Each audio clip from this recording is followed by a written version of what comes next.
गोरखपुर नाम का एक गांव हुआ करता था। उस गांव में ज्यादा लोग नहीं रहते थे। उस गांव में एक गर्भवती विधवा औरत रहती थी। उस औरत का नाम कमला था। कमला अपने घर में अकेली रहती थी। उसके पति की सारी जायदाद उसके नाम हो गई थी, पर सभी गांव वाले उस औरत को मनहूस औरत समझा करते थे और सभी उससे नफरत किया करते थे। एक बार कमला राशन की दुकान पर खाने का सामान खरीदने जाती है। भैया जी, जरा 1 किलो दाल चावल देना।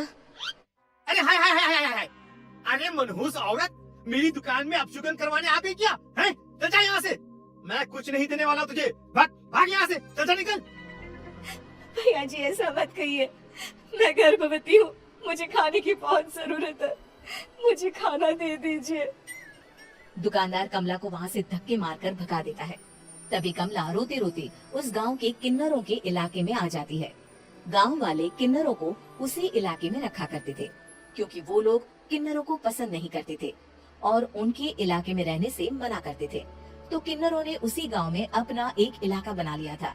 जब किन्नर लोग देखते हैं कि एक गर्भवती महिला रोते रोते उनके इलाके में आ गई है, तो सारे किन्नर कमला के पास जाकर उसका हाल पूछने लगते हैं। क्या हुआ बहन, तुम्हारी गर्भवती अवस्था में इतनी बुरी हालत कैसे है?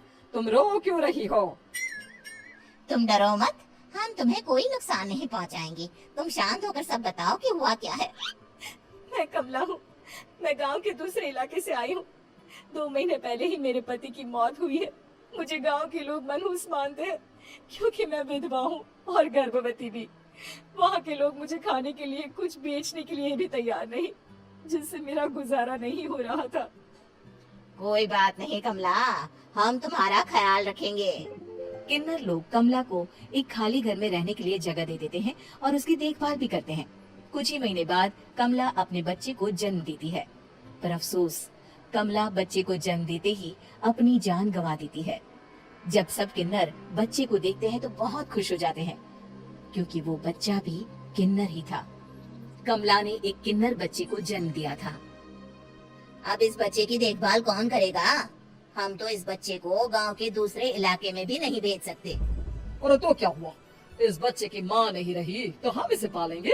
अब ये हमारे इलाके में रहेगा, हमारे साथ रहेगा। फिर वो किन्नर उस किन्नर बच्चे को गोद ले लेते हैं, उसका नामकरण कराते हैं। उस किन्नर बच्चे का नाम शक्ति रखा जाता है। देखते ही देखते शक्ति बड़ी होने लगती है।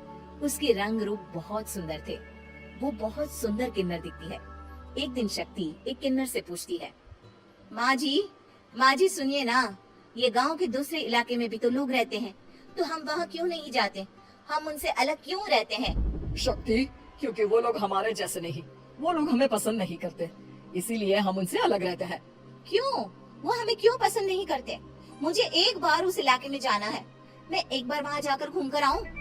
शक्ति, खबरदार, जो तो उस इलाके में कभी भी गई तो अपनी जान नहीं गंवाना चाहती तो उस इलाके में कभी कदम भी नहीं रखेगी, समझी?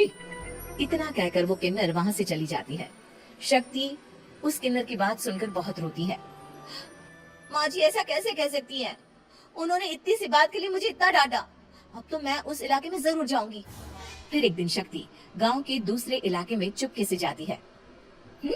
ये लोग तो हमारे जैसे ही इंसान हैं, तो ये हमसे नफरत क्यों करते हैं? जब शक्ति उस इलाके में पहुंचती है तो गांव के सारे आदमी उसके रूप से मोहित हो जाते हैं। वो लोग ये अंदाजा नहीं लगा पाते कि वो किन्नर है।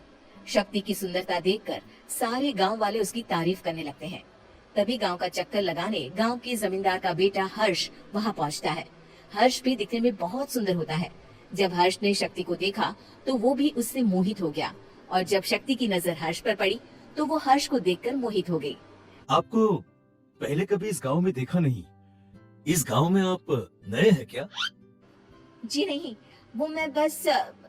तभी शक्ति बोलते बोलते रुक जाती है और मन में सोचने लगती है, अगर मैंने इनको बता दिया कि मैं दूसरे इलाके से आई हूँ तो वो समझ जाएंगे कि मैं किन्नर हूँ, इसलिए मुझे इनसे झूठ ही बोलना पड़ेगा।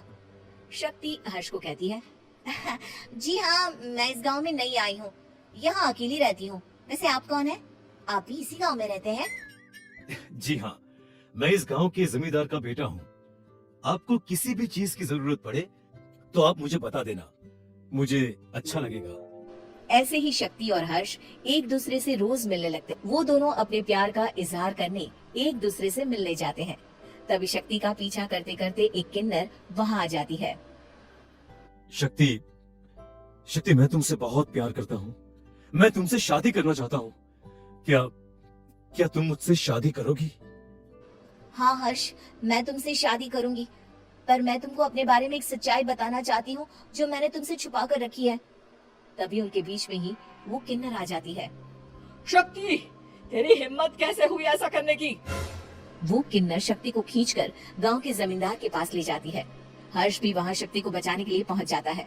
जमींदार शक्ति और हर्ष के प्यार के बारे में सुनकर गुस्से में आ जाता है और शक्ति को गांव के बाहर निकालने की सजा देता है। शक्ति ये बात सहन नहीं कर पाती और कुएं में कूदकर अपनी जान दे देती है। जमींदार हर्ष की शादी गांव की एक लड़की से करवा देता है, पर हर्ष इस शादी से खुश नहीं होता। शक्ति अपना बदला लेने के लिए मरने के बाद किन्नर चुड़ैल बन जाती है। अब मैं इन गांव वालों को नहीं छोड़ूंगी, अब इनसे मैं अपने प्यार का बदला लूंगी। किन्नर चुड़ैल गांव वालों को परेशान करना शुरू कर देती है। एक बार वो रात को गांव के खेतों में पहुंच जाती है और वहां आग लगा देती है। सारी फसल जल के राख हो जाती है। जब एक आदमी रात को उठकर देखता है कि खेत में आग लग गई है, तो वो वहां पहुंच जाता है।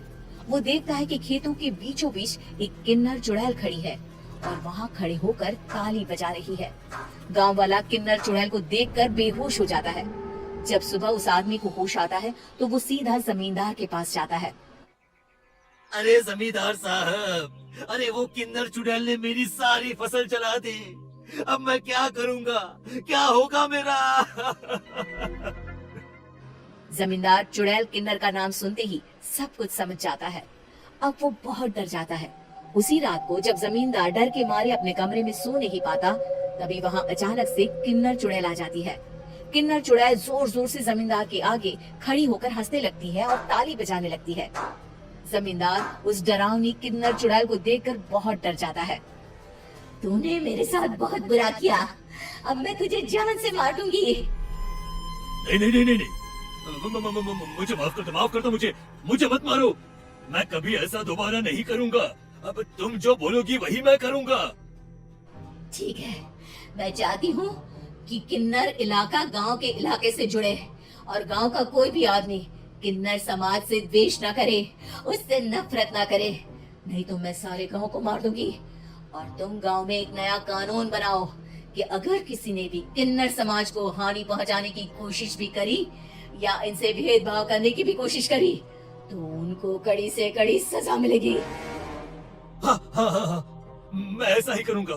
तुम जो बोलोगी वो मैं करूंगा, पर मुझे जाने दो प्लीज। तब वो किन्नर चुड़ैल वहां से चली जाती है। गांव का जमींदार किन्नर चुड़ैल का कहा मानते हुए दोनों इलाकों को एक कर देता है और नया कानून भी लागू कर देता है। तब से वहां किन्नर समाज और बाकी गांव वाले शांतिपूर्वक रहने लगते हैं।